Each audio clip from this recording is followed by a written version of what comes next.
All right, ladies and gentlemen, welcome. It's another Thursday. We are live here with NWF Forward this week. I know it's been a while. I mean, I was on, with Forward like a month ago because 2 weeks ago was July 4th and we took the day off on that one. So it's been about a month. And we got a great show tonight, guys. I'm really looking forward to it. We're going to be talking to Pure Pro Wrestling, which is run by Joe Byrd. And we got a host of recent graduates from his Junior Grapplers program that he has. It's going to be a great show. And as you know, with Forward, it's all about the future. When we do Rewind, we look back at us, but when we do Forward, we're looking ahead. And I see the regulars in here as usual. Gizmo,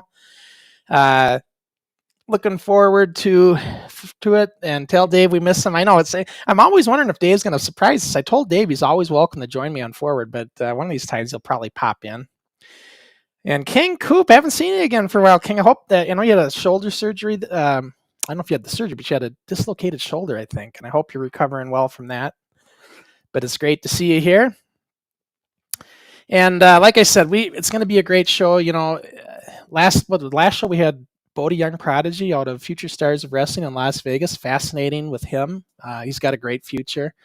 And I think we're going to, I really like this program that Joe's doing because it's, Joe, not only does he have a Junior Grapplers program for young kids, but he takes on pretty much any situation, kids that are struggling, getting bullied, whatever the case may be, and he brings them in, and I think that's just a great thing. And he, kind of like the NWF back in the day, you guys, it was an open door policy. Any kid that wanted to be a part of it could, and Joe has that same philosophy in the modern day era, so that's cool.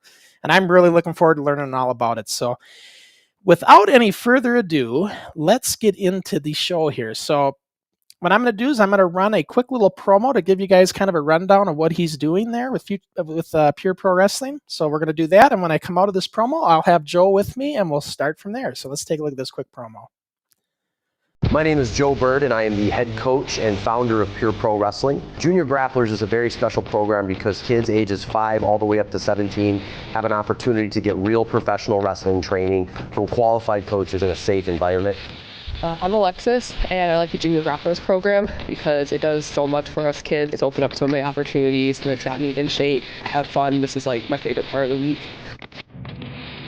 My name is Jackson Levine, and I really like Junior Grapplers because I really like to wrestle, and I can't wait until I can have a match to see the fans' reaction. My name's Brandon, and I really like the Junior Grapplers because I've always been a fan of wrestling. I've always pretended to be a wrestler. Now I get to actually have that chance to actually be a wrestler now. It's going to get your kids out of the house. It's going to give an opportunity to get in shape. We've got kids of all walks of life from all over the state of Michigan. We also like to work with our special needs kids. It's really done a lot for their confidence. If you want to sign up, go to pureprowrestling.net. All right, and welcome in Joe Byrd, Hey, Pure Pro Wrestling. It's great to finally meet you in person. I know we've chatted on email for a while here, but leading up to the show, but it's great to see you. It's good to be seen.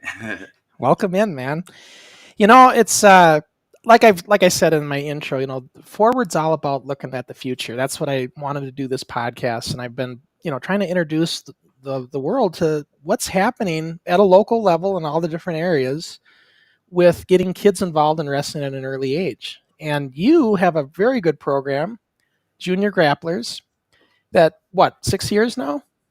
Yeah, it's probably been a little north of that. It sort of kind of organically started.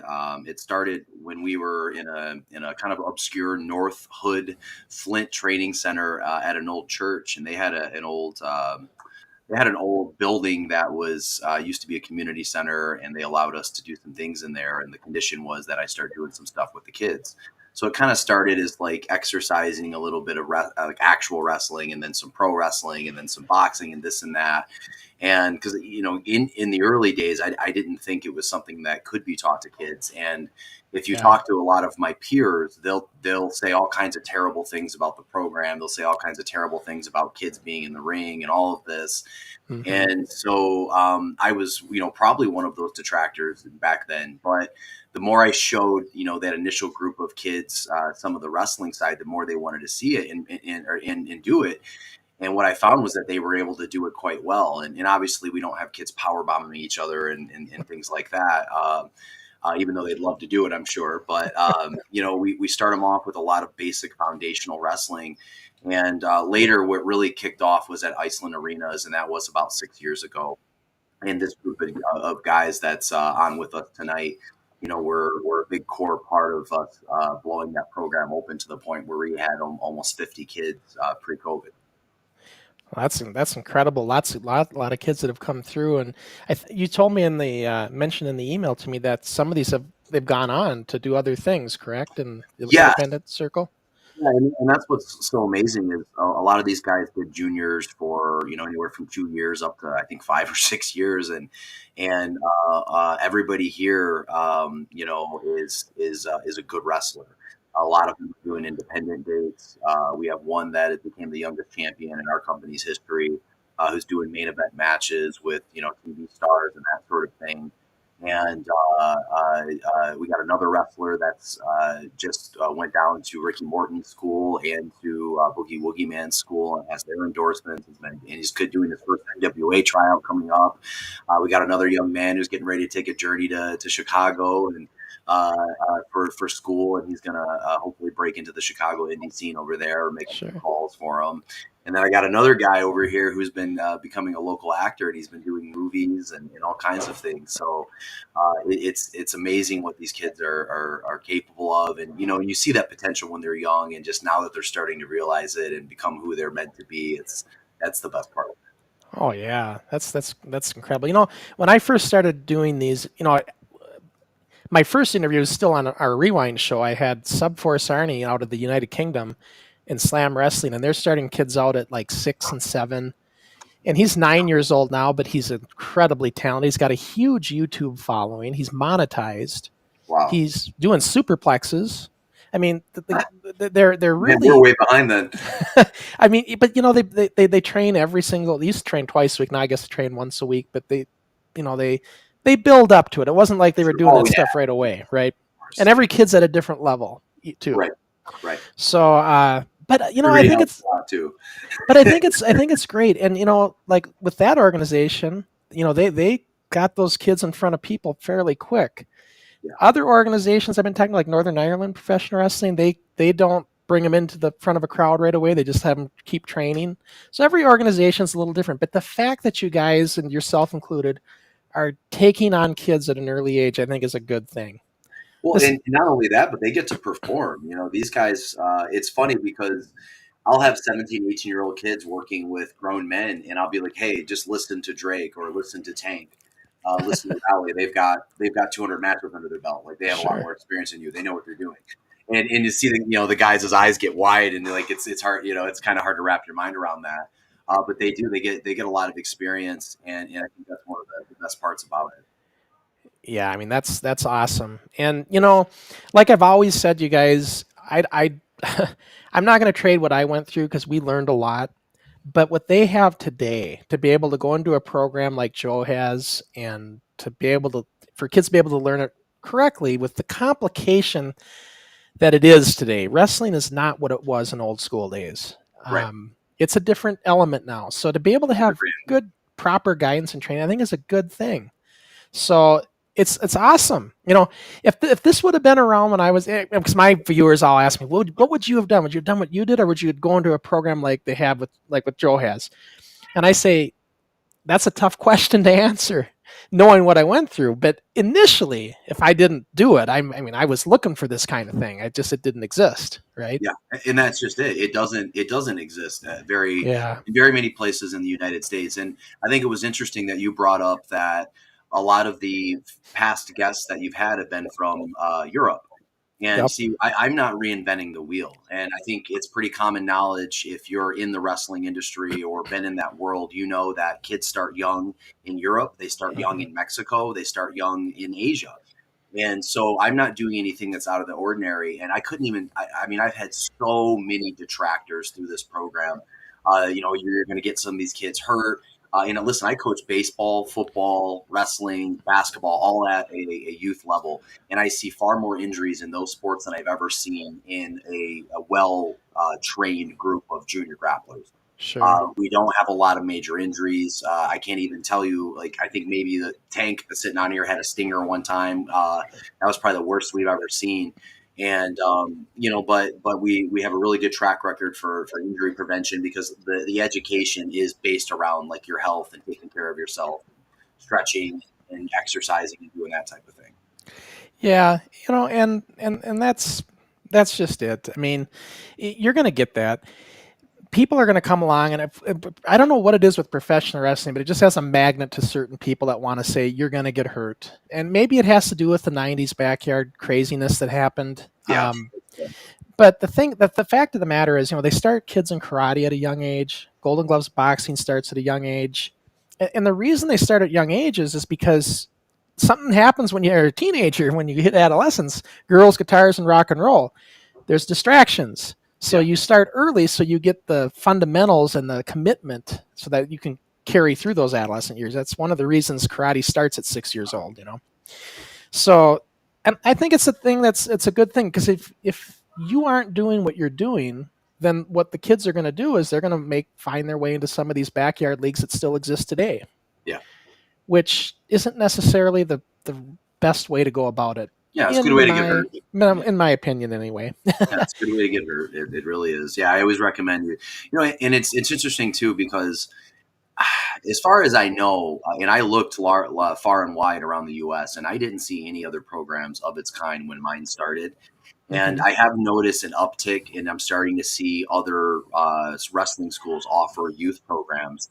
Matter of fact, I was just talking to Hernandez from LAX about it, and he does kids camps, and he started doing a kids program, and he's someone you might want to contact because he's got a young man there in his school that is unbelievable.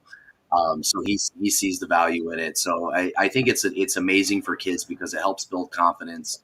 It obviously gets them doing something, physically fit. A lot of the kids that come in my program, they're not in conventional sports. And, they don't have an environment where they're used to being coached and pushed and motivated and things like that. So this, gets kids that normally wouldn't be in an athletic environment doing those types of things. But then you also have the theater aspect, the AV aspect, because we're teaching them, what these shows look like behind the scenes, how they all come together. And, so it's kind of an all-encompassing program. Yeah. Now we're going to bring in the your graduates that went through the program. I guess you could say we got about, I think we got 4 of them here. Yes. We're going to bring them in here right now. But before I do have one comment here for you, Joe. I'm going to pull up here for you. We have a question from Gizmo. And then after we get this question answered, we'll bring in the gang. So it says, "Hey Joe, in the opening it said you work kids who were bullied, loners, and kids having difficulties. Is your organization more about kids' self-esteem or more about kids moving up through the ranks?" I think, the moving up through the ranks is just a byproduct. It's a process that either happens or it doesn't. Some kids, they do this for a little while and they're gone. Others, like a lot of the kids sitting here, they for a long term. But the first thing that it's about is about fun. It's about community. It's the aspects of being on a sports team, but without the pressures of the, chasing the brass ring. And really, it's just about having fun and getting kids to be creative and be with each other. And none of it. I guess in a way, it's like it attracts who it attracts. And we've got this open door policy, like you had with your promotion. And, we've had kids that come from all backgrounds. So we might have people from high sex socioeconomic classes and people from low socioeconomic classes, different theologies, religions, backgrounds, races, ethnicities, you name it. And we've had kids in the past with things like cerebral palsy. One of our wrestlers here today is autistic. And, so really it's like we treat everybody exactly the same. The training process is the same for everybody. And some people just need more time, more provisions, and that's it. And it's just like there's no judgments, and people that enjoy wrestling sometimes are loners, or maybe don't have a lot of other people to enjoy it with. So when you get a group of kids to come together that all enjoy wrestling, that's so much fun. All right. Well, I tell you what, let's bring in the guys here. And we're going to switch to our screen then with everybody. So here we go. We got 4 of them here, and what I'm going to do is I'm going to let you guys each start out here. I want you guys to kind of give a quick introduction of yourself, kind of like what we call an elevator speech. You just take a minute or so to kind of explain who you are, what you're all about, when you started, how long you were training in the junior program. Just kind of a quick little rundown of each, and we'll start at the top here with the OverTaker. We expect to hear from Donald Trump and So, hello everybody. I'm the Overtaker. My real name is Dashel Paxton. I started Junior Grapplers. I remember it was mid-October of 2018. I recently found out that I could actually train as a wrestler. And as a kid, probably like one of the best things in the world. I found wrestling enjoyable. I One of the guys used to has got a watch it as TV a in the little background that kid. need to turn off. Like Yeah, from hang on ages one second there, 5. Overtaker. Tank, you got some background noise there. You might want to turn off Yeah, the the TV or TV in the something. background's got to be turned Yeah. off. The TV? Yep. Yeah, thanks, Tank. Go ahead, Overtaker. Sorry. Oh, it's all right. I think I really found out. What wrestling was. Age 4 or 5. I remember. Then I rediscovered it, and the first match I ever saw was Cactus Jack versus Randy Orton. Then I found out, wow, this is great. I want to do that. Yeah, that name comes up a lot, Randy Orton. Yeah. Tank, let's go to you. Why don't you give us a quick little rundown? I'm Tank. I don't know how long. It's been a minute since I trained in the juniors and wrestling. Why I joined is I loved watching it. My dad took me to my first wrestling show, a indie show, and then a few years later asked my dad, "Can I join wrestling?" Then he found a place for me to do it. That's awesome, man. And let's go down to GlobalFlyer Drake. What's up, y'all? I'm Drake. I'm 18 years old. I started when I was 12. It was January 2019, so it's been 5 years now. And I first realized like I loved pro wrestling when I was 6. Cause my babysitter, he used to always talk about Stone Cold Steve Austin, and we'd be on the trampoline. He's just slamming me around. I'm thinking, man, this is fun. Like I love doing this. And then one of my close friends, he actually introduced me into watching Raw and SmackDown. So that's when I really got hooked into watching. Like, I remember one of the first things I remember is when Kane chokeslammed Zack Ryder off the stage when he was in a wheelchair. I was like, what am I watching? Like, it didn't seem real. But I just couldn't stop thinking about it. And like ever since then, I was like, this is what I want to do and what I want to keep pursuing. And when I started when I was 12, like, it's just, I haven't stopped. It's always on my mind all day, every day. And it's something I want to keep going through for a very long time. Yeah. I believe me, I understand that passion. And Raleigh Townsend, let's end it up with you. Give us a little rundown with you. Hi, I'm Raleigh. I started at 12. I always loved wrestling. I was specifically a fan of New Japan. That was always my thing, and I always knew I wanted to do it someday. I was part of a church handbells program, and we were switching churches, and I lost all of my friends from handbells and all my friends from that church. And one day I walk upstairs from the basement. My dad said, "I found a replacement for handbells. You're going to be pro wrestling, Raleigh." And kind of off to the races from there. There was a lot of breaks in my junior grappler training for medical reasons and COVID and just life. Then started getting more adult training with some of the guys, the Death Threat Army, like 15, 16. And Raleigh, you've actually had some setbacks. I mean, you're at one point with a wheelchair and everything, and you managed to come back from all of that, right? To get Yeah, that was I was 13. I had something called autoimmune encephalitis of the brain, which caused me to have a 16-hour seizure, and I was put into a coma, induced coma for 23 days. Oh, jeez. I woke up, and the first few things I remember was seeing my pastor, seeing my family, and then seeing the first time that SmackDown was on Friday nights. It was Kevin Owens versus Shane McMahon, and I'm like, "Yep, got to get back. Can't let this go away from me just because I almost died. Got to keep on pushing."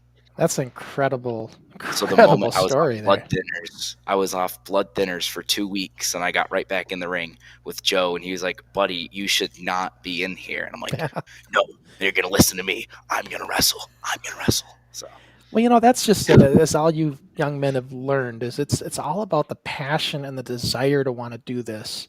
You know, it look, professional wrestling is not for everybody. If it's not in your blood, it's not really for you. It's the kind of thing like Drake was saying. It's on your mind 24/7. You want this so bad, right? So, I think you've all learned this.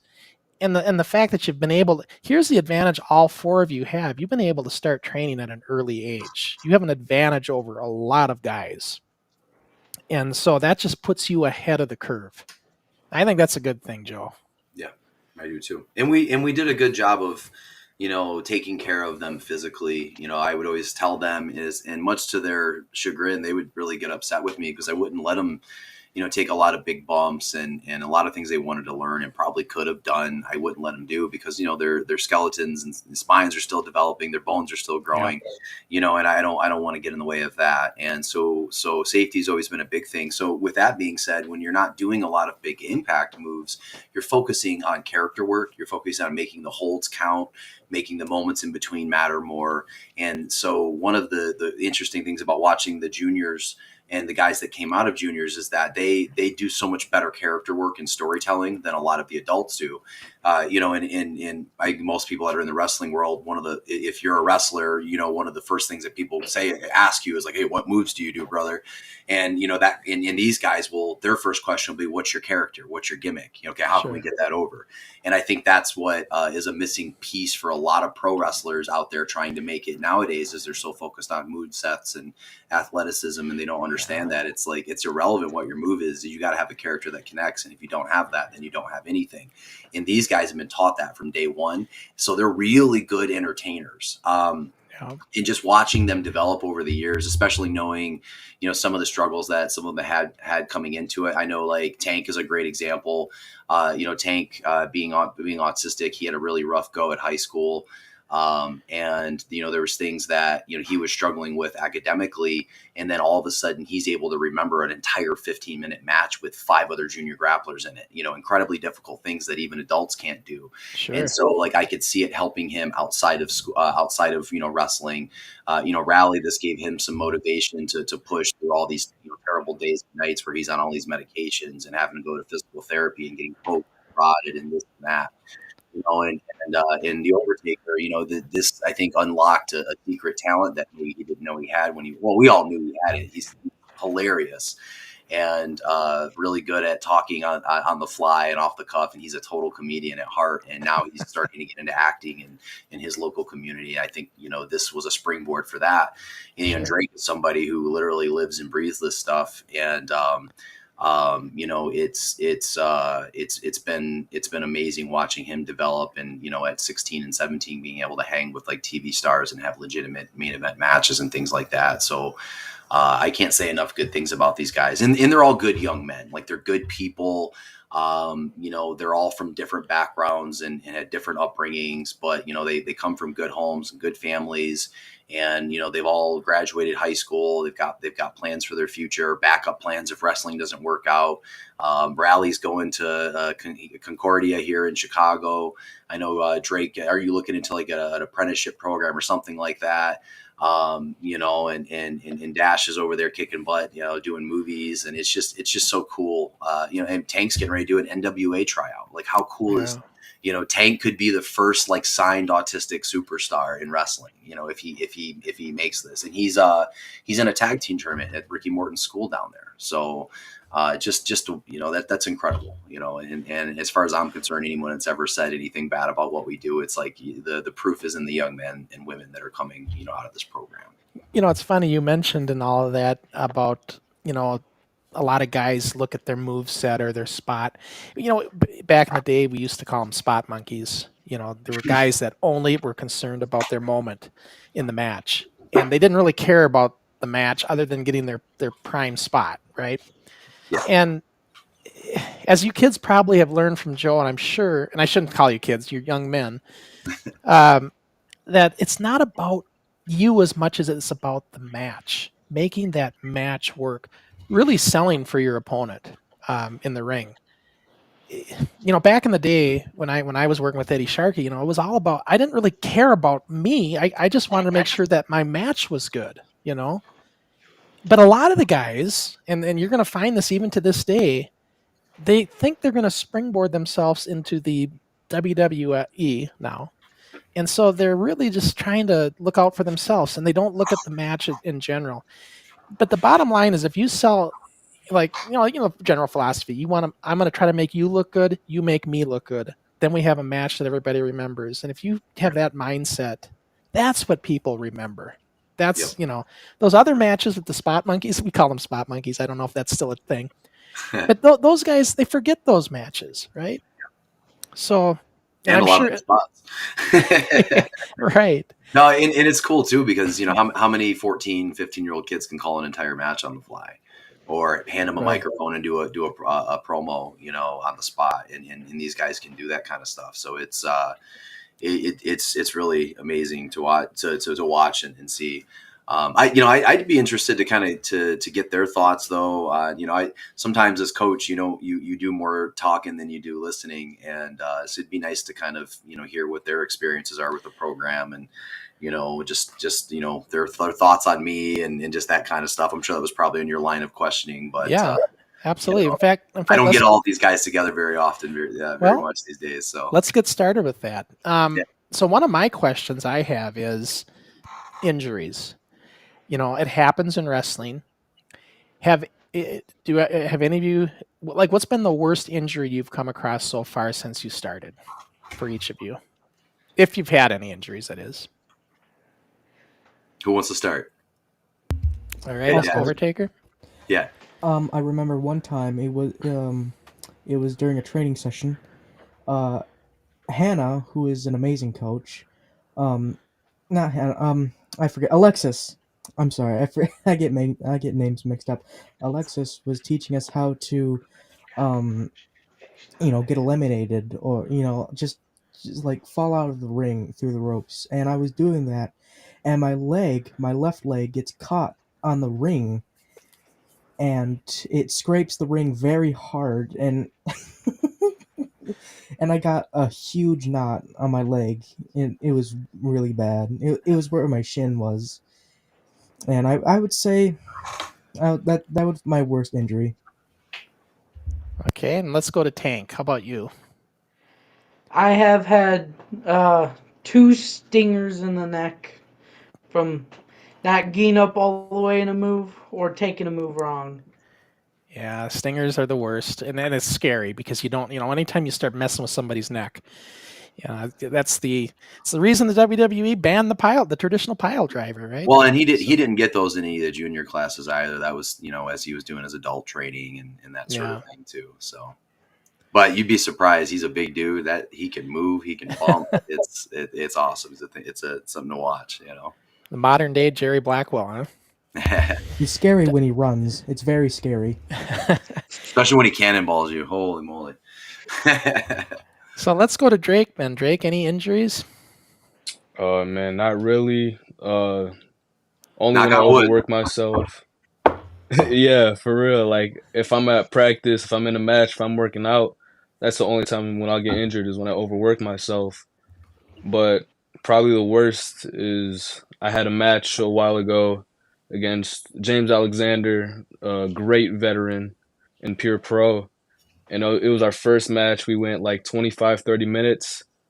Pulled my back real bad. Don't even remember when. I was just on adrenaline the entire time. I didn't feel it till 20 minutes after, like, I was just pumped, just listening, just ready to go, trying to keep up with the big dogs, you feel me? I couldn't focus on other things until afterwards. Yeah, that's how it is when you're in that ring. Like I've told the story many times, but there was a time in a match I did a power slam and stubbed my finger underneath the guy's back, and I broke my finger.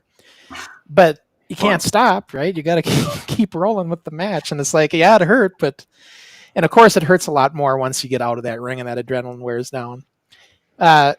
Rayleigh, any injuries with you? As far as juniors go, I know I narrowly avoided quite a few.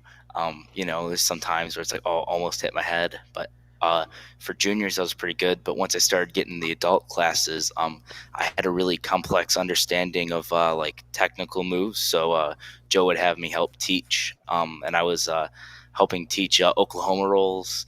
And one of the students got a big giddy and kind of over jumped instead of the typical little roll you do. He kind of went for it, and we thought I dislocated my shoulder after I spiked it.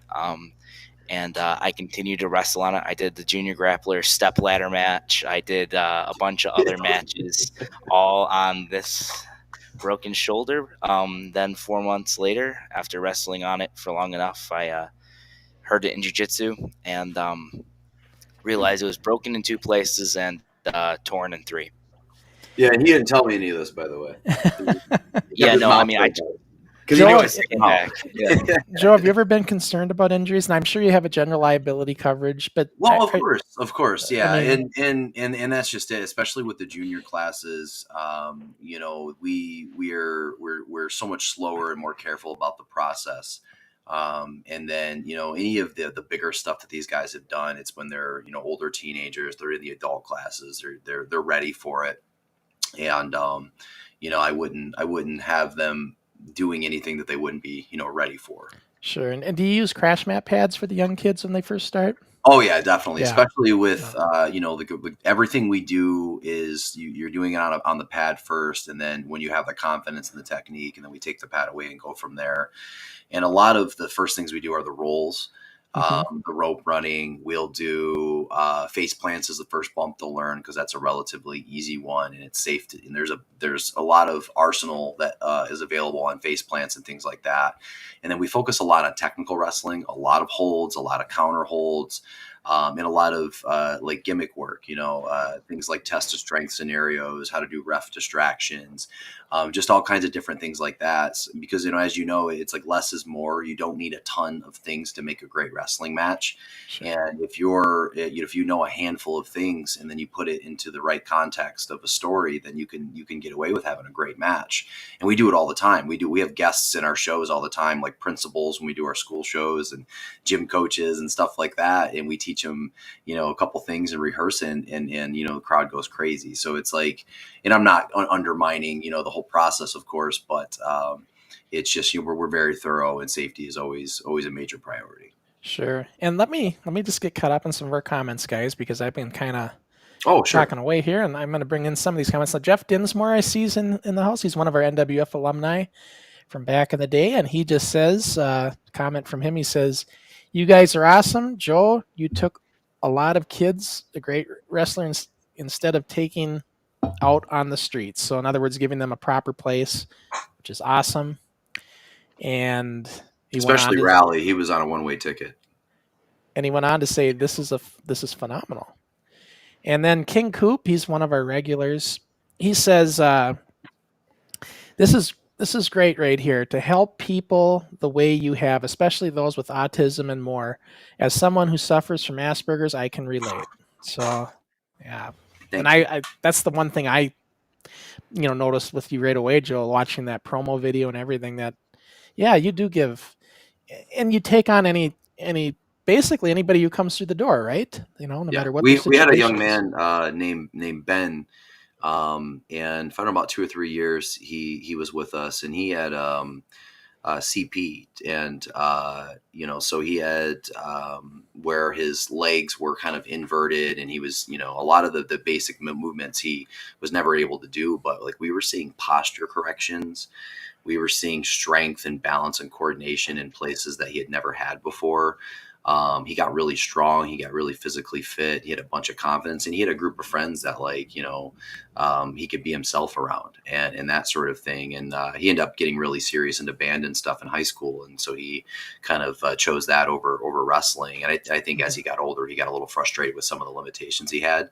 But even just watching him as like a teenager, improving his motor functions and his body's actually loosening up and stretching out, and like things that basically they would say wouldn't be possible. We've seen it happen in class.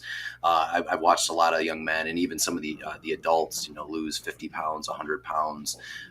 We've got kids in the past that have came in and were suicidal.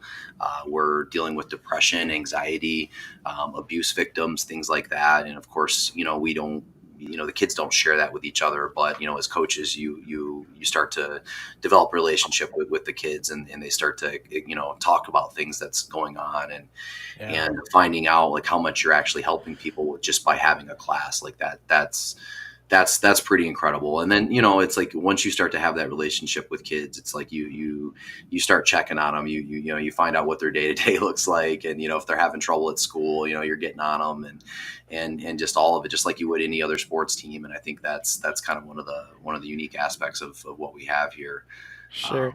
Yeah. And I tell you what, we're going to keep asking questions and talking, but we're going to go to our watch long screen and see some of these matches in action. Cool. With some of you guys that are in here, we got some highlights, and we'll be able to show some that this is what you provided me, Joe. So yeah, absolutely. So let's watch some of this, and we'll keep talking. I will, whoever's talking though, there's a promo in the middle of this with Drake and 24K, and I'm going to stop whoever's talking so we can listen to that promo, because I think it's a cool promo where they talk about each other. And so when that comes up in the middle, I will cut somebody off. But anyways, now if this is too, can you guys hear me okay? Yeah. All right. I just want to make sure, because sometimes our audio gets a little too loud on the video and I have to adjust it. So, but anyways, let me ask you this, young men. I'll call you kids, and I don't want to do that. Back when you were going to school and you started the Grapplers program, did you tell your friends about it? Did they find out about it at school? How were you treated? I remember I was in the 4th grade. I remember 3rd grade, I was told, like, you're never going to be a wrestler. And then come the 4th grade, I tell people, hey, I'm a wrestler now. And they're like, oh, cool, like, can we see matches and stuff? And I actually gave them cards and stuff from events, like, to show them like what we're all about and stuff. And I remember during lunch, there's this group of kids who played football, and they said, hey, do you want to come play football with us? But I turned it down because I think my main love is wrestling. Yeah. So they were pretty receptive to it then for you. Did you guys get any, I don't know, almost like jealousy or some flack from any of the kids that maybe didn't like wrestling and try to give you a little heat about it? Any of that? I got nothing but heat for years. I still do. Yeah. All of my main friends that aren't from wrestling, like from church, from school, everything, they're all either just they don't care, or that's preferable, honestly, or they think that wrestling is like super lame, and they have to tell me that every 10 seconds. So yeah, and it's funny because like what I remember when I was a kid, I was 14, right? And what I remembered the other kids, because we were in our day, it was cable television. So we were on cable TV, and everybody's seen it at the time. But at that time, community television was big. It was like our internet, right? Because there was no internet. And so they all watched it. And what I found is the kids that weren't into wrestling, they would give you a lot of heat. Because, you were doing something that they really didn't care about, so they'd just give you a hard time on it. But but what I found, though, the kids that liked wrestling, they thought it was kind of cool. And those are usually the ones that would want to come on the program with us, But you're always going to get that, You're going to get kids that sometimes look at it like that. And it's just part of being a kid and teenager. You sometimes get that. And, as you get older and you grow out of that, we all grow up and we grow out of that kind of mentality. But it's just one of those things when you're younger. Joe, what is your advice to the kids though that do deal with that as they're coming through the program right now? Like, what do you tell them to tell those other kids? You can't, and it's hard. It's hard to tell a kid not to listen to others, especially if in their face, if they're bullying you or this or that. But at the end of the day, like, they're not living your life. They're not going home with you. And if you can figure out a way to ignore those people, and just focus on yourself and focus on your grind, then you will be saving yourself so much grief and time and energy, and frustration. I, as a young 20-year-old in indie wrestling, when somebody would run their mouth about me or say something disparaging online or talk about my junior program, I would often feel the need to defend myself. And then I found the more that I would defend myself, or stoop to their level, the more it would happen. And I figured out a long time ago that, like, when you ignore it and you just focus on your own daily grind, like, Hang on a sec, Joe. I got to cut you off. This is that promo. This is it. Kid. The face that all the guys want to punch. And I'll turn this up a little bit. And tonight, I'm taking on the Global City Housefly. You see, buddy, you took a little break. And you think you can come back, just make it to the top of the line, and face the only real man? I don't think so. So tonight, I'm going to show you ain't no other way but 24K. My name is the GlobalFlyer Drake, and I am the kid, the future of the high-flying style and professional wrestling. My opponent tonight is the 24-karat kid, and when I took a break from wrestling for a year, I had one opponent in mind, and that was the kid himself. I would either fly through the ropes or fly over the ropes, whatever it took to put the kid down. Later tonight, whether it's wheelbarrow, stunner, suicide dive, frog splash, the kid will go down for the 1, 2, 3. I love it. Very good promo work there, guys. And this is some footage from, we do little in-studio tapings in our training center. Mm-hmm. And so prior to COVID, we were at a large arena in Flint, and we were shut down for a year and a half with the government restrictions. And so we had to make a pivot. So I actually renovated a pole barn on my property, turned it into a full-blown dojo. These were like the beginning stages of it. And now it looks even better than what's in here. That's awesome, man. Yeah. So we do like a monthly live taping, and then we have our traveling road show. So, but all the kids' first matches are in this environment where it's safe to fail.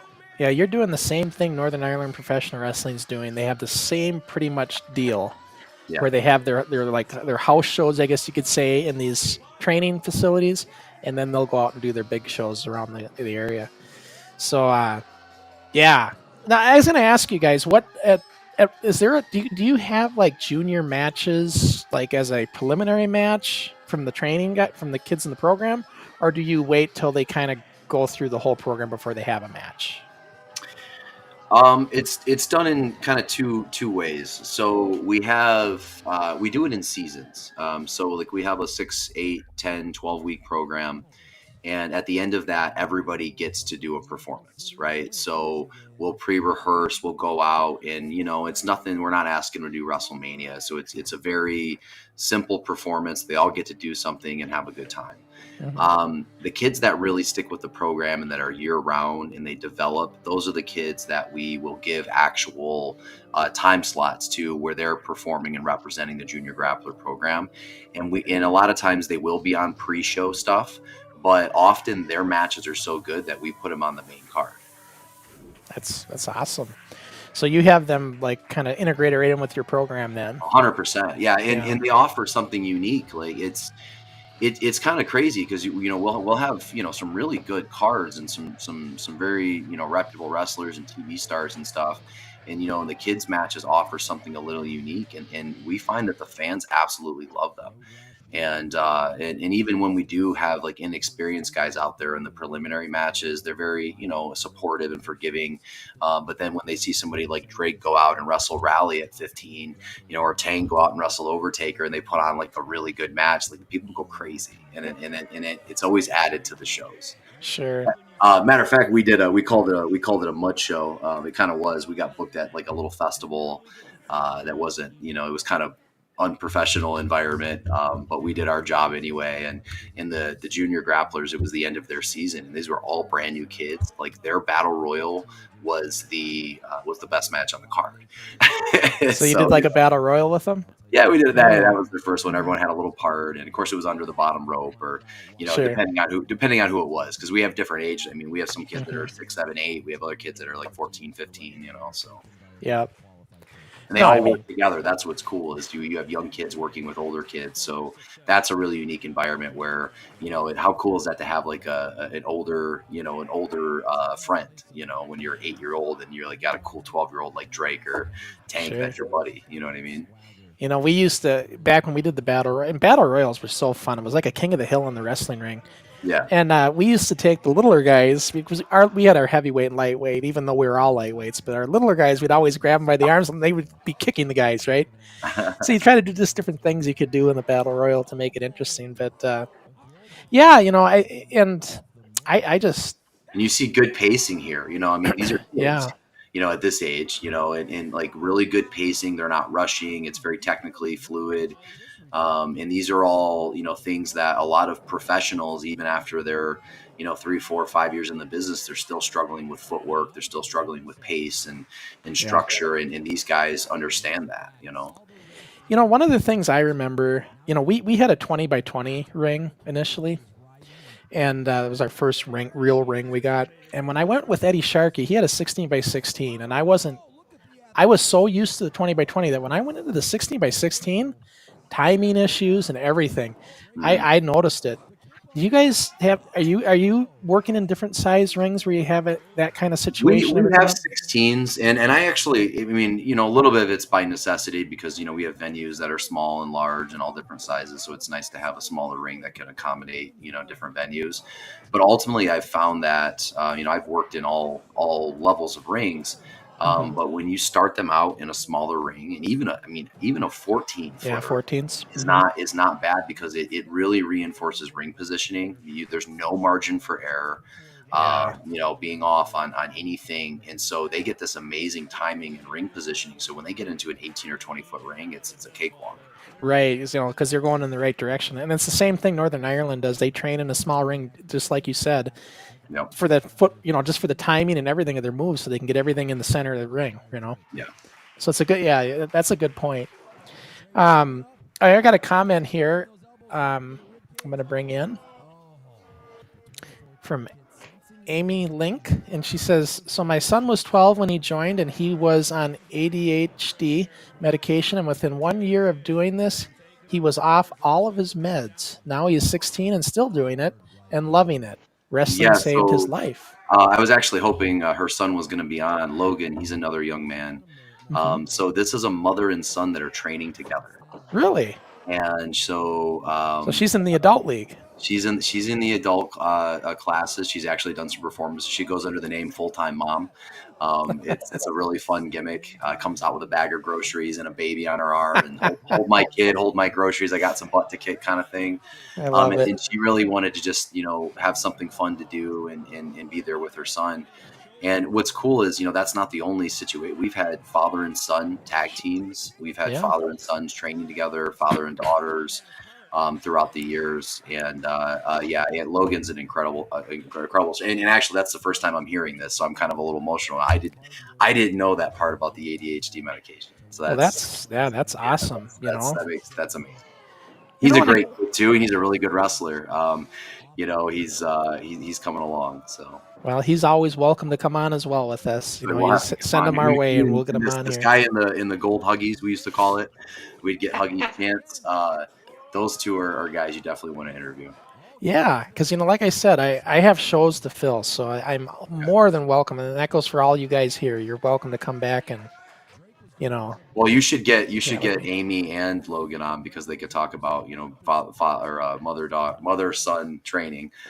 Yeah, that's a cool concept too. Well, my first guest ever had a sub-4 sergeant. He's 9 years old, and he was with his dad because he's so young, and they were on together, and he said that it's really bonded with his son, that doing, because they both love wrestling. So to do this, he tried doing the adults league, but he's 40 and he said he's just a bit too old, and he took a couple bumps and he was like, that was it for me.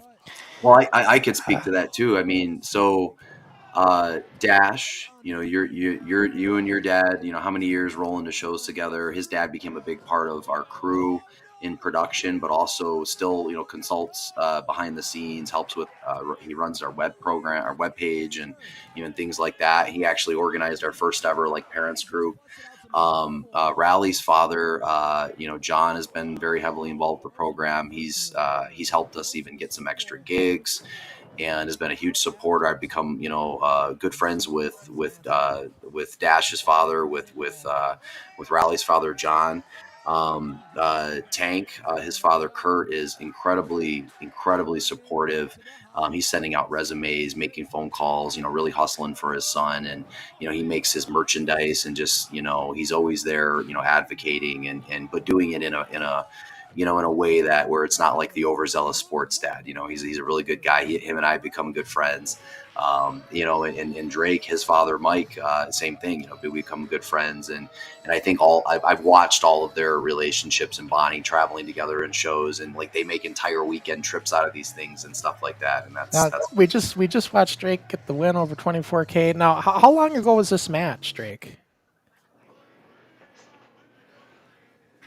Looking at it, I mean, man, that must have been, judging by hair length, 3 years ago, maybe. 3 years? That's Probably. 3 years of hair at least. So now, how do you feel, Drake, watching a match from that long ago, and I'm sure you've advanced further from that point. How do you feel about seeing your old matches today? I cringe at them mostly, my promos, because like looking at me now, I'm way more like I have more charisma. I'm not as scared to talk. I'm more fluid in the ring. Like especially then, I felt good. I felt great. I look at it now, I'm like, it's not that great. Like in another 5 years, I'm gonna look at my old stuff like it's not that great. So I'm just gonna continue on working better and like, oh, I can always do better. Well, Like maybe I did all right, but I'm gonna do better. I'll tell you this though: don't lose any of your footage. There's going to come a time where you're going to want to look back at all this, and I'll tell you something. There, as much as I've got from the NWF, and this is back in the VHS days, so you know tapes were expensive. To be able to keep everything was tough because tapes were not cheap, and a lot of times we recorded over stuff and it's gone forever. Yeah. But in the digital age, you can keep it, you know, so easily. So don't lose any of this footage. You don't know how much I wish I could go back in time and just do things differently with the old media that we had back then. Because, you know, you're going to want to look back at it again. And I can understand, Drake, looking at your old stuff. Look, when we do Rewind, I know where we got to, and I know how we started, and it's really rough for me to watch the early stuff, although our fan base loves it. They love seeing it. They you know, King Coop and that, they'll tell you they like seeing our progression, but it's tough for me personally to watch some of that stuff, you know, because we didn't know what we were doing, literally, and in the beginning, and we had to kind of learn our way. You know, we did shoot title matches, for crying out loud, for a year. And I'll tell you something, guys, that's not a shoot match. That's a whole different animal. You know, I don't know if they still do it in Japan, but yeah, shoots are not, it's not the same. And it's not the way to do it, really, for professional wrestling. So definitely not. But yeah, keep your footage, guys. You know, you're always going to want to look back at this stuff. And I'm sure that you've made a lot of, you know, good relationships with each other too. That's the other thing I was going to ask you about. What's the camaraderie with the guys? Like, how do you get along well with everybody? Does everybody have a sense of appreciation for each other in the league? And feel free to anybody to answer. I'd say so, yeah, because it's like ever since the juniors, we've just been like a tight family, you know, brothers and sisters. Like we've just always been close, even if we haven't talked for a while. Like I'm still close to them. I still see them as my family, and I hope the best for them and whatever they do in the future, you know. Sure. And King Coop has got a question, but I can answer it for you. Seeing what these guys have been doing is great. Is there a link to their YouTube channel or anything I want to subscribe? Well, King Coop, it's all right here on the screen. If you look here under Pure Pro Wrestling on the screen here, we got all their social media links right there. So yeah, they have a YouTube channel and they've got an Yeah, Instagram and everything. if you just search Pure Pro Wrestling Michigan, it'll pop right up on YouTube. There is another Pure Pro down in North Carolina. They're actually our buddies down there. We did an event down there several years ago, and I was like, well, I got to call the other PPW. We got to do some business together. So that was cool. Yeah. I got to share. It's funny you mentioned there's another league because I got to tell you the funny story with National Wrestling Federation, which is what NWF is. Mhm. When I first started pushing this on the internet 20 years ago, I got a cease and desist letter from a person who owned the trademark of National Wrestling Federation. He was out on the East Coast somewhere. Okay. And he says, "You got to stop using this name."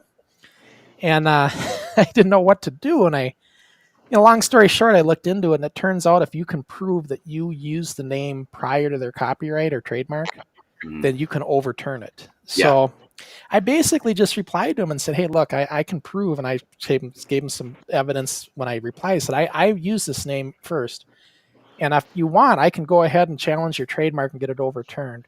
I said, "I'm not interested." I said, "We have two different products here." Yeah. I said, "Let's just keep moving our own way with this, and I'm fine to just leave it as this." And I never heard from him. Yeah. But That's usually how it goes. yeah, it's funny that that when you run into other leagues that have the same name. I don't think it's as big of a deal now, but obviously, if you were using like the WWE, that would be a problem, right? Right. Oh yeah, for sure.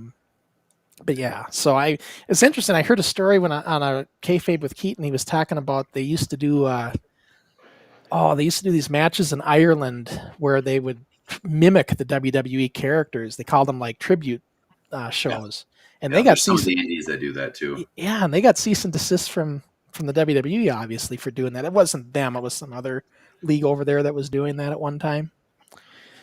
Thought that was interesting, but Yeah, it's kind of found a niche in the cosplay community too. There's some companies that like specifically it's like Spider-Man versus Deadpool, and like I don't know how they get away with it, but they're doing it. But I mean, there's not enough entities checking, I suppose.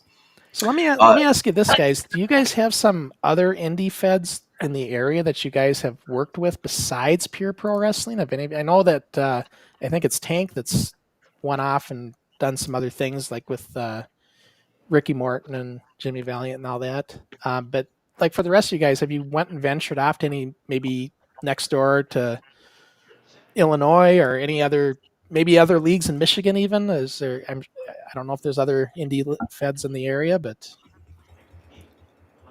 yeah. I haven't gotten booked anywhere else. I never really tried too hard, and I never really got the okay from anybody to go.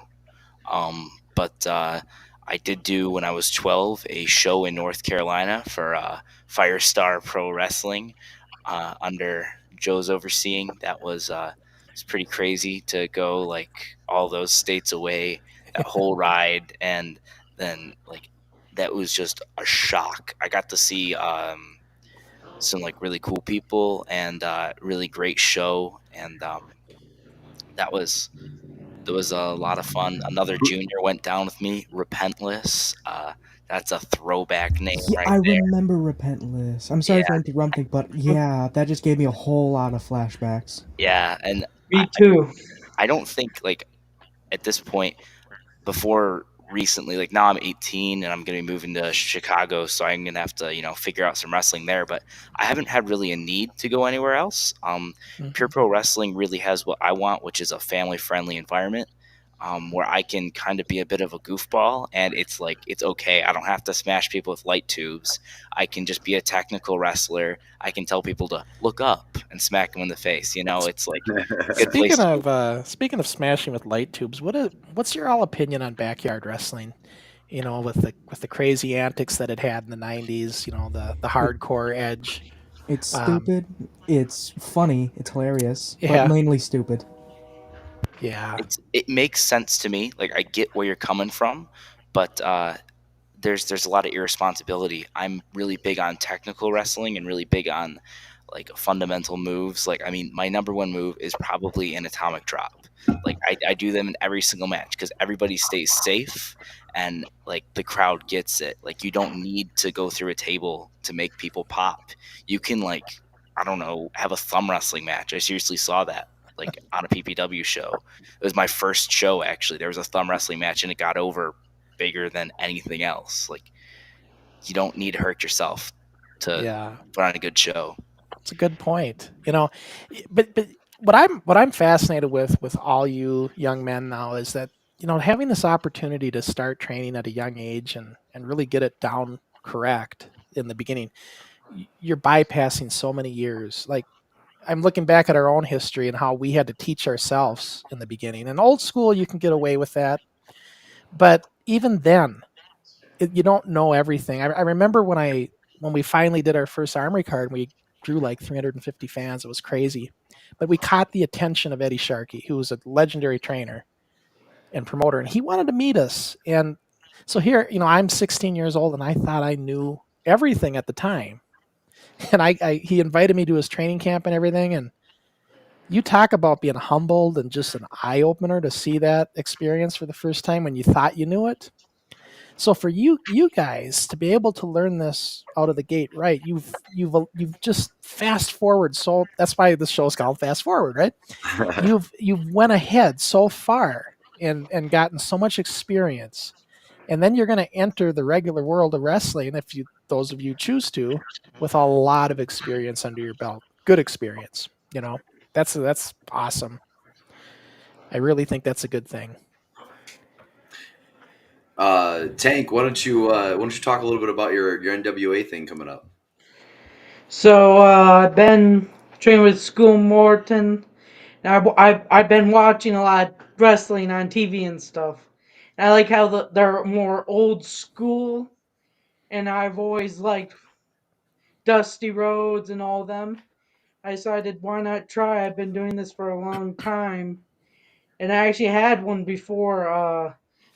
I told them how old I am and how long I've been wrestling. They were like, "You can't been wrestling that long, and you were that young." Yeah. And a Yeah. lot Some people still don't understand that people have started at a young age, especially in this country. Like we talked about earlier, Europe, they do start younger early. Europe's always ahead of the curve for some reason, but I'm seeing it more and more. I talked to Las Vegas, Future Stars of Wrestling. They've got a program just like you guys do. I'm going to be talking next month to an organization in Colorado that's, again, same situation. They got a training program just like you guys do. Yeah. I think this is, honestly, Joe, I think this is a trend that you're going to see happening throughout the indie circuit more and more as we move forward. Absolutely. And I want to point out too that, if there's listeners from different states and things, make sure you always do your research regarding like who's doing the coaching, the quality of environment it is. One of the things that we really, especially in the early years we almost had like at one point about 50 kids, we had 2 rings full every practice. Having the kids, in separate changing environments, separate locker rooms, being away from the adults where there's, things happening at times in language and stuff like that. And also knowing that like we essentially here are a wrestling college, right? So we have our adult program, and you can't always guarantee people are always going to be of good candor and of morality. And, you have policies and things like that, but you can't always plan for what, when someone's going to be a bonehead, right? So I think like making sure that, that the kids and the adults, are separate, to a point where at least there's a relationship and a comfortable atmosphere and environment that's built up between the parents to where they're comfortable to, entrust those kids in those environments. So I think that's really important to look into. Be very thorough about like where you're sending your kids. If you're an adult getting into wrestling, be very thorough about who the coach is, what their experience is, what types of events they're putting on. I think all that's really important for people to do, because you're going to see a lot of programs like this pop up because people are going to think they can make a quick cash grab. And you really want people with the right motivation and the right heart behind it. And, we don't charge a lot for our program. Like a typical season might be 8 weeks, 10 weeks, 12 weeks, and we might charge $200. Mm-hmm. We do $20 a class. If people can't pay $200 at one time, we do payment plans and all kinds of stuff. I've got a lot of students that will work off their tuition. We do trade and that type of thing for people that really want this. And, a lot of young people, they have a hard time coming by money when they're 18 and 19. So, we work out arrangements and things like that. And that's really the type of environment, I think that if you're going to have a kid doing this, or you're an adult wanting to get into this, you want to find somewhere like that. Right. And just to put it into context, you guys, when we did our big shows like this with Armories, the ring time the kids got back then was in a match. We didn't have a venue or a weekly thing where we could train. So, that's why I say it's such an advantage for today to be able to do it this way. I'm very proud of what we accomplished, but what I always encourage kids today, though, don't try to do it like what we did. Try to find something like Joe's got going, or every area. I think you're going to find these kind of things popping up everywhere, and try to get into something like this, because professional wrestling has evolved too much today. It's not the same as it was 40 years ago when we did it, and it's not old school by any means. It's still old school components to it, but it has evolved. It's got more complex. It's more dangerous, really. So you really want to get the right training. Yeah. To do it right. Yeah, and how many 20-year-olds, who call themselves veterans after a few years in the business, would talk the way these guys are talking today, talking about, atomic drops are easier to get over, and just, different. So I'm really proud of that. I would also, just to add to your point, if you are a kid and you're watching this, or you're a parent, you really want your kid to get into this, there's nowhere around, find a reputable school first and foremost. Just because they don't have a junior program doesn't mean they may not accept your son or daughter. And you can reach out and have a private conversation with that coach and see maybe if they would take them in, and that could even spearhead the beginning of a youth program. Mm-hmm. Another thing that you can do too is join a sport like regular wrestling. There's nothing out there that's more challenging than a wrestling room in a high school or a middle school. The conditioning, the work that you have to put in, the competition, the controlling of emotions and dealing with failure and loss and all that. That really helps. And anybody I've trained over the years, if they come in with an amateur wrestling background, they're able to learn this so much quicker, and they have the resolve and the grit and the fortitude to be able to handle when the conditioning and the bumps get harder. And then also I would suggest, martial arts. Raleigh, for example, he's in 2 different martial arts right now, and and doing well at a very high level, and he's tapping out grown men, in this kind of thing. So I think martial arts are a really good thing to get into. And then the performance side of it. So look at theater, look at, getting into music, because if you can sing in front of an audience, you can sure as heck cut a promo. If you can act in a high school musical, then you can get in front of a wrestling crowd and be a character. And I think with pro wrestling being a combination of athletics and the theater arts, it's important that you get that background in both. Yeah, it's a very, very good point. Especially the drama side, for cutting promos and stuff, that does help. I mean, I remember we had kids that were in drama, and their promos always were better just because of that experience. It goes hand in hand. Well, and if you're not a great athlete, if you're a good entertainer, like, you're going to get way more over than the athlete is who can entertain. Right. But the biggest thing I think too is what these guys seem to all understand is it's all about the match. It's about working together. Now, I've talked with my past guests, and I'm going to bring it up here. We talk about ring chemistry. Even back in our day, there were guys we'd have ring chemistry with. And you know what I'm talking about with ring chemistry? It's like when you're having a match with somebody, and it's just like a night off because you just gel, right? The match flows. And have you experienced the ring chemistry, with any opponents that you've had? Drake, me and him.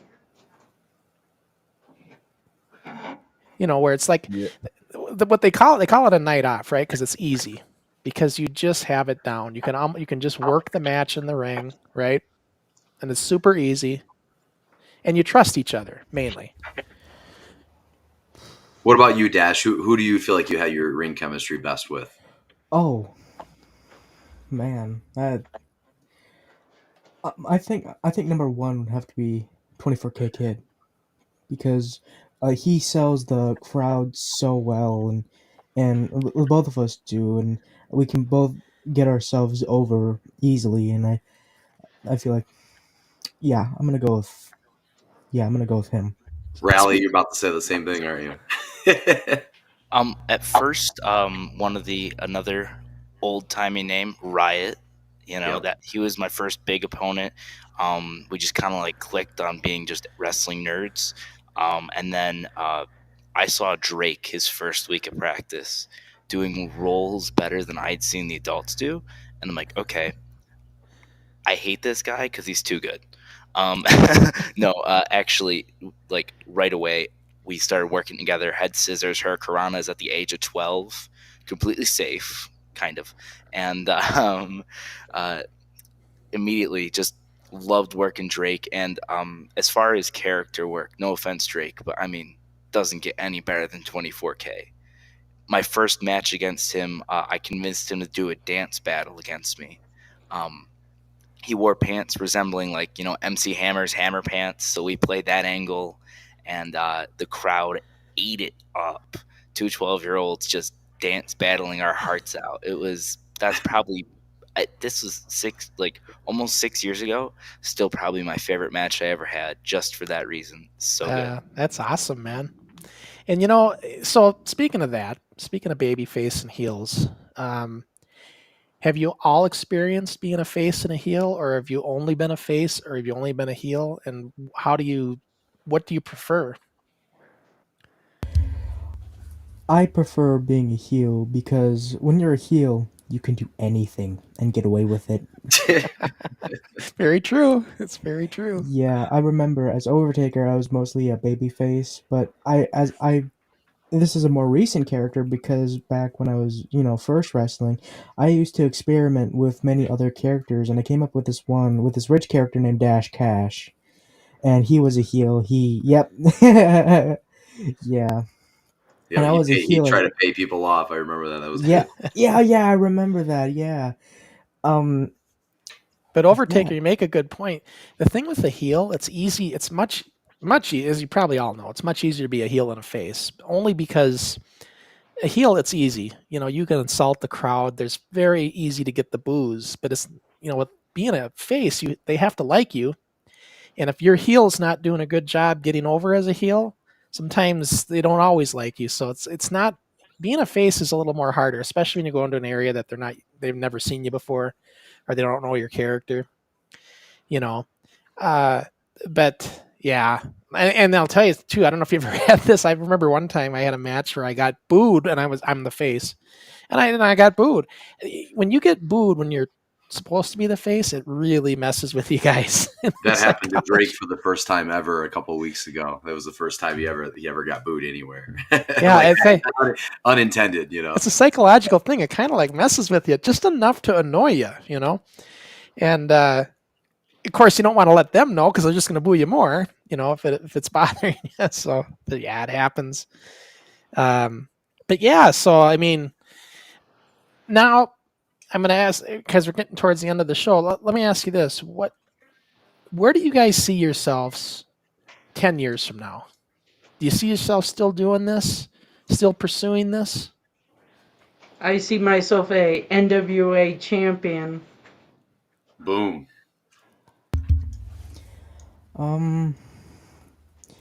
That I don't know. Probably still gonna do the acting thing. Probably more movies and stuff. But overall, I have no idea. So you're pretty optimistic. You don't know, right? What about the rest of you guys? Like, I guess I'm gonna ask is, what's your long-term goal? Do you want to really keep pursuing this, or do you have other ambitions in life? I'd say long term is definitely WWE, but hopefully 10 years or under NXT. I've been a huge fan of NXT since Black and Gold. I just always loved everything about it. Like maybe like Javon Evans, he went in when he was 19. I don't think I'll get there that early.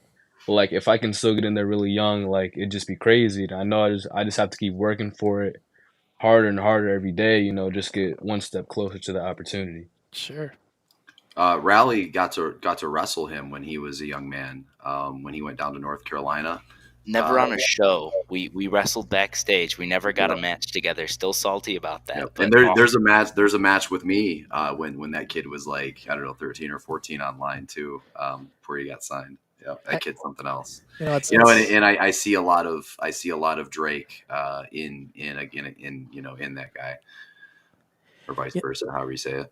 You always want to take your opportunities, and you never know. I remember, in the PWA, Ray Webby, who was promoting at the time for Eddie Sharkey, he came up to me and he says, "I'm doing a Wrestle for Shelter." It was a fundraiser. He does it every year, and he goes, "I'm thinking about having you and Waltman work a match. What do you think?" And he's asking me, and I'm like, "I'm fine." Sean was just new; he was the new kid, and I said, "Yeah, I'll do it." And I'm thinking, but I didn't know Sean Waltman was going to be a former WWE Hall of Famer. I didn't know he's going to go on and become famous. Yeah. So, at the time I'm like, sure, I'll do it. And I look back at that now that match didn't happen because I ended up leaving the PWA, but I look back at that now and I think, man, I could have had a match with a former WWE Hall of Famer. You never know who you're working with today that's going to go on and become famous. So you never know, right? Raleigh, what about you? What's your long-term plan? If wrestling's in the cards, then that sounds great to me. I've also taken up freestyle unicycling, but that's not really a career. I'm going to college in the fall, then off to seminary with a plan to become a pastor. Cool. Yeah. So yeah, now for those of you who have long-term goals, where like I remember Drake, you said WWE. That's having a long-term goal that's unattainable today is the right long-term goal. You don't want to have your long-term goal be something you can actually reach right now. Otherwise it's not long-term. So it's good to have those far reaches, that maybe you won't get to right now, but you will someday. And if you just keep working at it, so it's good. And for those of you that maybe have other ambitions, good for you. The thing that I think you've all learned, though, is wrestling's really taught you a lot, just besides the wrestling itself, right? You've learned camaraderie with the guys. You've learned how to work together. You've learned how to work as a team, as a unit. That's the beauty of what professional wrestling's like. The thing I miss the most today, you guys, is I miss the guys.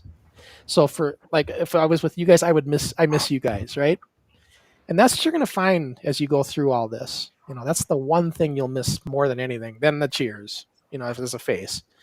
But missing the guys, man, I can't tell you how much, it's been 40 years for us, and we still have a bond to this day with the guys I did this with. So think about that.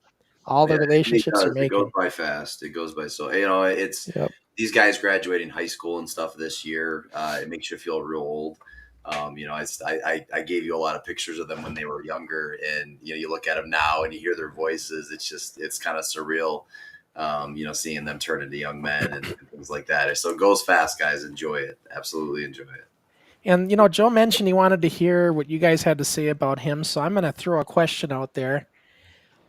What do you think has been the hardest thing to deal with Joe through the training? Oh man. Taking the gloves off, pal. Okay. They're real quiet. They're afraid. It's okay, guys. You'll get granted immunity. I don't even know, man. I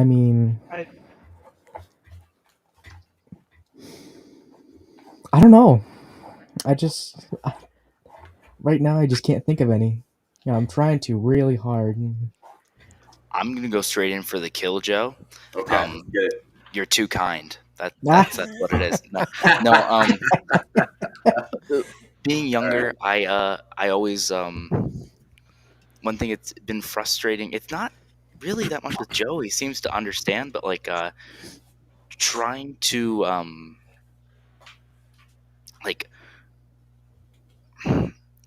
being in wrestling with like lots of years, and like I understand kind of like what's going on, and like I probably see myself with like a bit too high tinted glasses, just like, oh, I know what I'm doing. Come on, let off the reins. Let me do what I want. I want this. I want that. I want these matches. But I mean, realistically, like probably he made the right calls, but it is frustrating. Just like, well, I wanted to be booked in this spot and I wanted 7 minutes instead of 3. It's just selfish things. That's besides things that you don't realize till after. Yeah, Yeah, Joe's been Yeah. nothing but great to me all these years. I can relate to that. And yeah, like obviously, when I was 12, I wanted to do like superplexes. I wanted to do crazy things, and he'd say, "Okay, buddy, slow down," and that was frustrating. But um, besides for that, Calm nothing down. really. How about an Irish whip? How about that? Well, Yeah, Would you pretty okay. like Now much. that? let's reverse that. Now, what do you like the most about Joe and his training? Like, what is the one quality you think Joe brings to that whole program? I think this has to go back with the chemistry thing. I think me and Joe have a bit of chemistry too when we're training.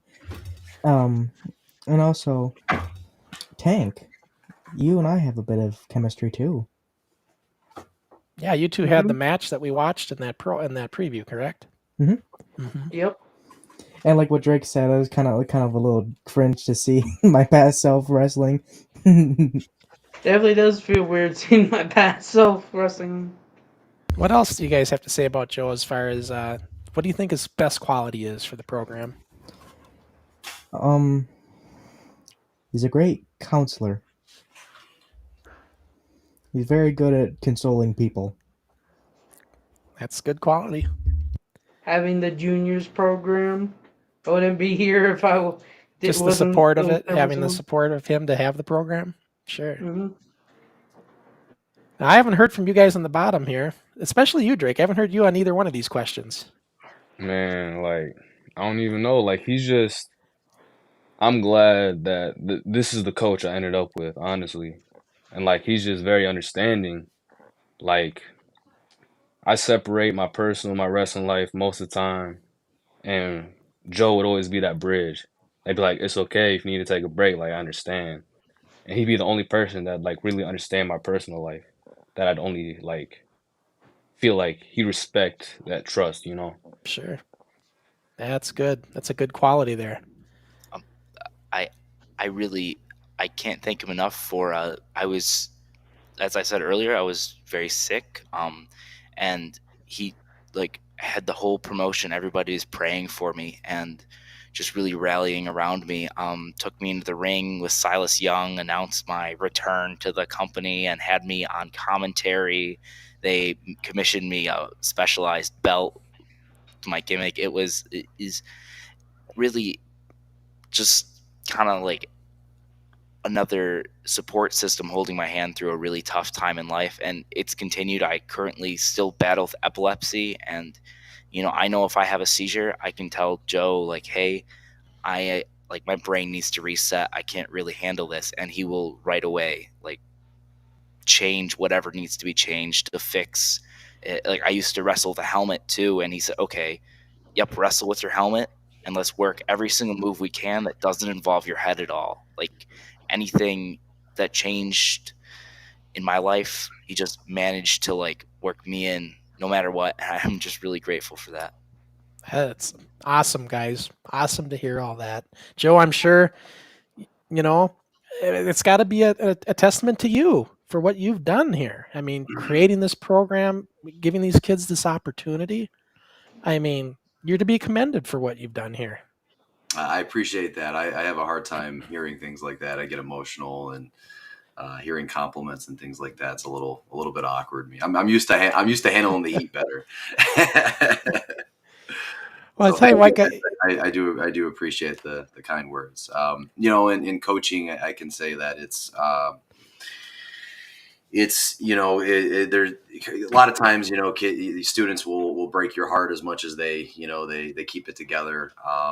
You see students come and go for different reasons and things like that. And sometimes it's a thankless job. And, sometimes you feel kind of used, especially when it comes to adults, like, like, okay, I got what I can out of this place. I'm out of here. And, I'm going to go to the next place and, well, maybe they don't think we're something over here that or whatever that we're not. And, so you start getting politics and stuff like that. But like when you get people that, actually, appreciate what you've done and appreciate the work that you put in and where they understand like who you are as a person and, what kind of heart you have, like that means more than anything, than any big match I could ever have or any huge house I ever would pull in. So I appreciate that, guys. Thank you. Well, it's like it's great to hear it, and especially when you've earned it. And it sounds like you've earned it, Joe. I mean, you've given these kids, you know, the opportunity, and that's all it. What more can you ask? So, Well, I started at 16, and in the adult world, and I learned all of my lessons by doing everything wrong. And I didn't, I had good coaching early, but I didn't have good mentors. And so a lot of the life lessons and mistakes, I've come from a lot, come back from a lot, and building a business has not been easy.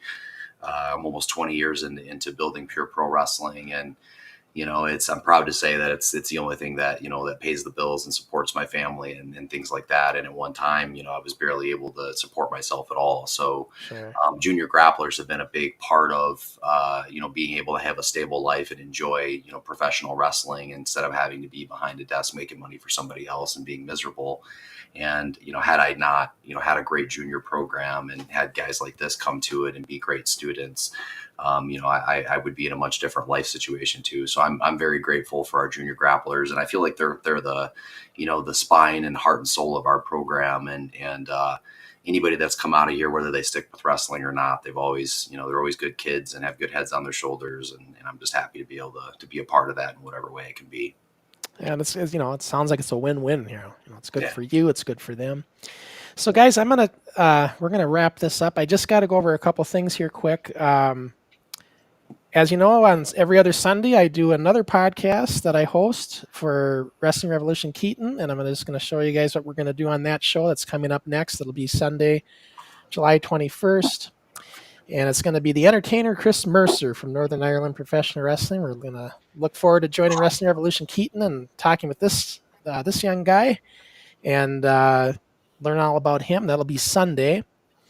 And then our next week, a week from tonight, guys, will be on live again with our Rewind show where we're going to look back at studio taping 69. That'll be Thursday, July 25th, and our newly restored footage. So that'll be a fun show. And now it says Dixie Dave, guys, but unfortunately, Dave won't be with me that week. He's going to be out of town. So I have Jeff Dinsmore coming in and Jamie McParland and a few others. So we'll have some guests in for that one, but that's what's going to be happening there in a week. So, guys, I want to thank you all for coming on. This has been great. I think we've had a great conversation. We've learned a lot. It was great seeing the footage. And all of you are welcome to come back one-on-one if you want and do a little bit more of a one-on-one interview. I'm always open to that. You all have my email. Just reach out and say, hey, I'm interested. I'd like to do that down the line, and we'll work it out, okay?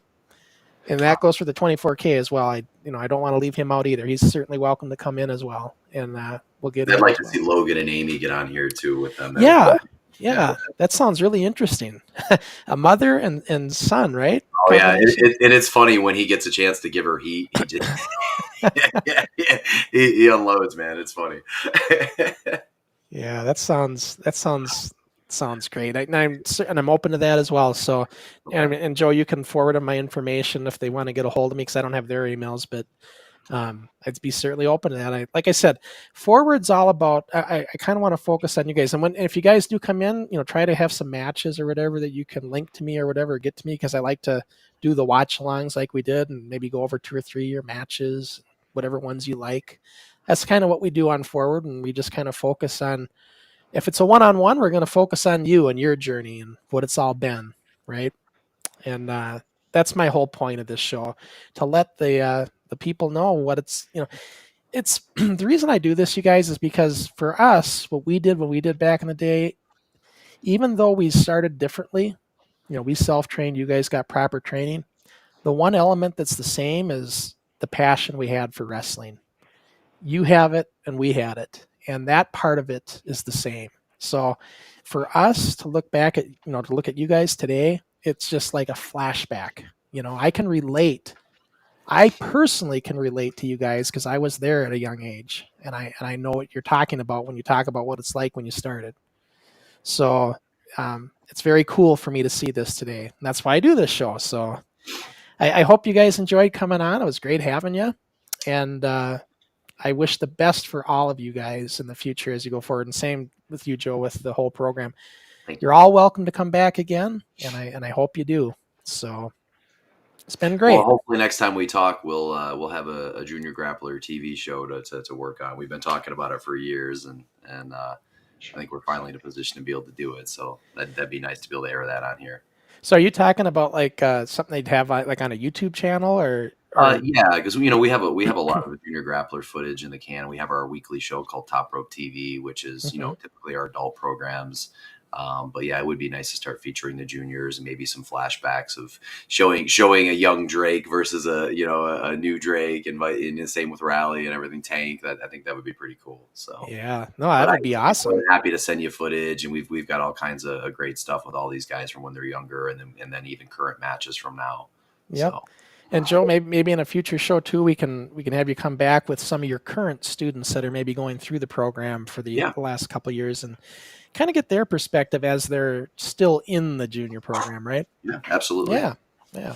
All right, guys. So I hope you enjoyed it. I hope everybody enjoyed watching. I'm sorry if I didn't get to all your comments, guys. It's just we had a lot of different questions going around the horn here, but I think I got to most of them. So it's been great. Again, I'll be back on Sunday with Wrestling Revolution Keaton with Kayfabe with Keaton on that podcast. It's a separate show we simulcast. And then I will be back in a week with Rewind, and it'll be great for that. So I hope you enjoyed it tonight, guys, and we will see you either on Sunday or next Thursday. Thank you.